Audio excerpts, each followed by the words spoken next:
नमस्कार मेरे किसान भाइयों, किसान साथियों। हर वर्ष मार्च के महीने में बहुत ज़बरदस्त तरीके से गन्ना बुआई चलती है। सबसे उपयुक्त समय मार्च का ही माना गया है गन्ने के जर्मिनेशन के लिए।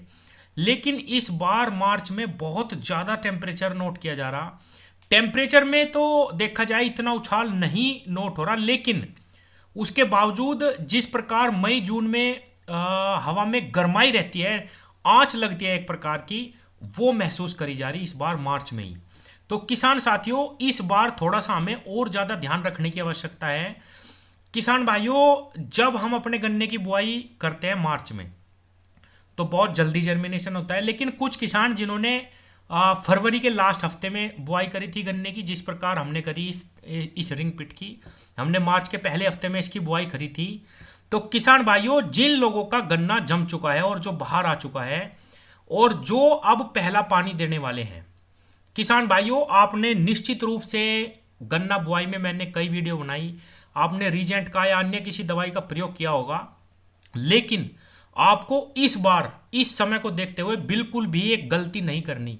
पहले पानी पे ही आपको कनस्वा, जो सबसे भयंकर रोग होता है, शुरू में सबसे पहली बार में किसान भाइयों यही रोग लगता है सबसे पहली बार में। इसके बाद फंगस आती है जब नमी बढ़ेगी तापमान में, वातावरण में, या उमस बढ़ेगी तो फंगस का रोग आएगा। लेकिन सबसे पहले जो रोग आता है जब हमारा गन्ना पौधा निकल के आता है तो कनस्वा रोग आता है। किसान भाइयों, कनस्वे रोग की पहचान ये है कि जो ये मेन जो गोब होती है, हमारा जो मदर शूट होता है, उसकी मेन स्टीम को कनस्वा रोग सड़ा देता है। उसके अंदर छोटे छोटे कीटाणु से पैदा हो जाते हैं, जिस वजह से वो गल जाती है और वो उसकी जड़ को खा जाते हैं नीचे से ही। और किसान भाइयों, इसमें से एक अजीब सी बदबू आती है, स्मेल आती है। तो किसान साथियों, पहले पानी पे ही हमें कनस्वे रोग को रोकना है, क्योंकि टेम्परेचर बहुत ज़्यादा है। और मेरे किसान भाइयों, जब टेम्परेचर बहुत ज़्यादा होता है तो गन्ने में पिछले वर्ष भी देखा गया कि थ्रिप्स की समस्या आती है। पहली बार पिछली साल पहली बार ये नोट करा गया कि गन्ने में बहुत ज़्यादा थ्रिप्स भी आए। और किसान भाइयों, जब हम अपने गन्ने को पहला पानी देंगे तो हमें इस बार बिल्कुल भी कोताही नहीं बरतनी। कुछ मेरे किसान भाई समझते हैं कि मैंने बुआई में फंजीसाइड का भी इस्तेमाल करा और कीटनाशक का भी इस्तेमाल करा, तो मुझे अभी पहले पानी पे कोई भी दवाई लगाने की आवश्यकता नहीं है, मैं दूसरे पानी पे लगाऊंगा। ऐसा इस बार बिल्कुल नहीं करना किसान भाइयों। हालांकि मैं ये कहूँगा कि कभी भी नहीं करना, चाहे इतना टेम्परेचर भी ना होता, लेकिन पहले पानी पे गन्ना जब हमारा जमाव इस प्रकार से देखिए आ जाता है तो हमें बिल्कुल भी उसको छोड़ना नहीं है। एक तो दवाई जरूर करनी किसान भाइयों, और उसके साथ साथ जो हमारा घास जमता है उसको भी हमें पहले पानी पे ही निकाल देना चाहिए। उस विषय में हम बाद में बात करेंगे, अभी केवल और केवल कनस्वे पे और थ्रिप्स पे बात करेंगे किसान भाइयों। तो कई किसान भाई तो ऐसे होते हैं जो स्प्रे में विश्वास रखते हैं कि मुझे हर 40वें दिन गन्ने पे स्प्रे लगानी, तो मैं इस प्रकार से अपने गन्ने का प्रबंधन करूंगा। उस स्प्रे में मैं जब समय आएगा तो फंजीसाइड भी ऐड कर लूंगा।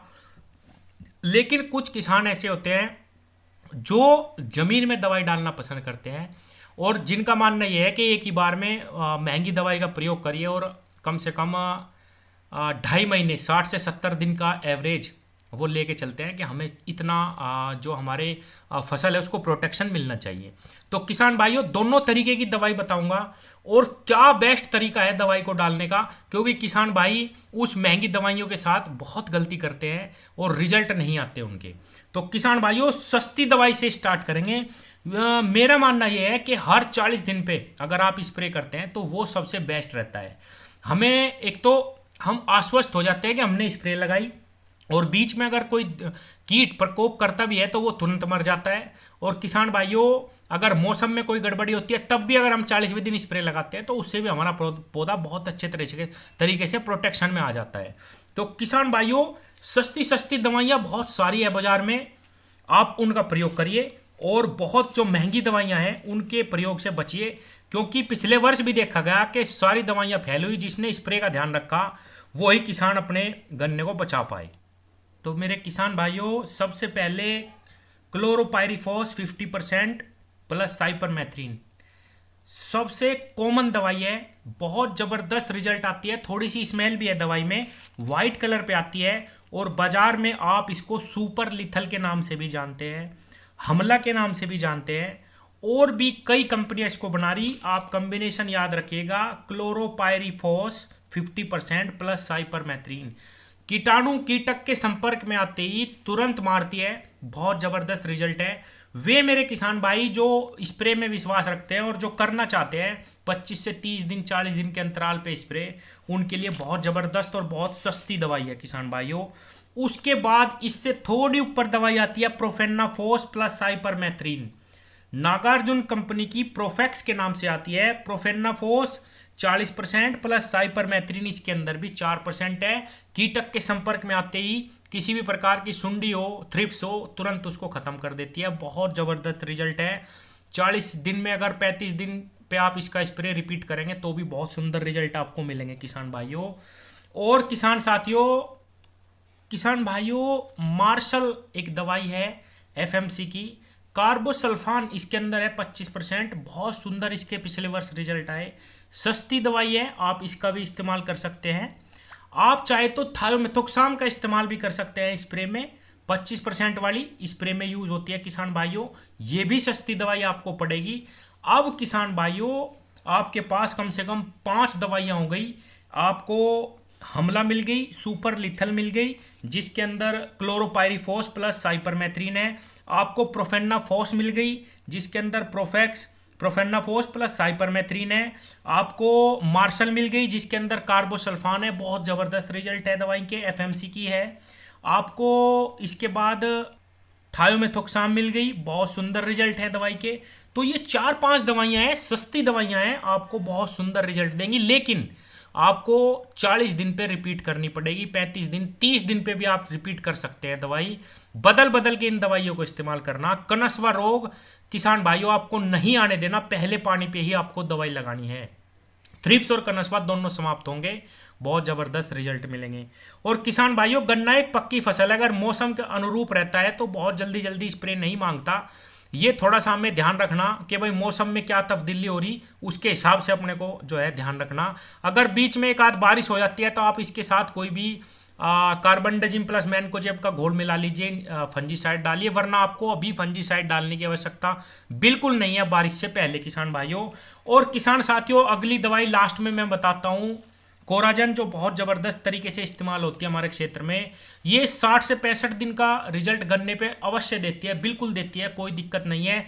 लेकिन किसान भाइयों कंपनी का कहना है, चाहे वो वॉल्यूम फ्लेक्सी हो जिसके अंदर क्लोरांट्रानिलिप्रोल है, चाहे वो एम्प्लीगो हो, चाहे वो कोराजन हो, किसान भाइयों कंपनी का कहना यह है कि आप उसको ज़मीन में डालिए, आपको बेस्ट रिजल्ट मिलेंगे। लेकिन 90% किसान इसको स्प्रे के माध्यम से इस्तेमाल कर रहे हैं। और किसान भाइयों मैं ये नहीं कहूँगा कि रिजल्ट नहीं आएगा, रिजल्ट बिल्कुल आता है, 100% आता है, स्प्रे में भी आता है। लेकिन मैंने सिर्फ एक कंपनी की जो बात है वो आपको बताई कि कंपनी कहती है कि आप इसको ज़मीन में डालिए। अब मैं भी इस खेत में देखिए किसान भाइयों खड्डों के अंदर ही कोराजन का इस्तेमाल करने जा रहा हूँ 60 से 65 दिन के लिए। और किसान भाइयों क्योंकि मैं स्प्रे ज़्यादा नहीं कर पाता, लेकिन ये बहुत सुंदर दवाइयाँ मैंने आपको बताई, बहुत ज़बरदस्त इनके रिजल्ट हैं। आप अगर स्प्रे कर सकते हैं तो 30 दिन 40 दिन पे आप रिपीट करिए। और जो स्प्रे कर सकते हैं मेरे किसान भाई उनके लिए बहुत ही अच्छा है। एक बार अगर आपने दवाई कर दी, कोई गारंटी नहीं होती कि बीच में मौसम अगर बदलता है, खराब भी आती है तो कीट नहीं लगेगा। तो किसान भाइयों ये 4-5 दवाइयाँ हैं, कनस्वे को बिल्कुल समाप्त कर देगी, पहले पानी पे ही आपको इलाज करना है। धन्यवाद।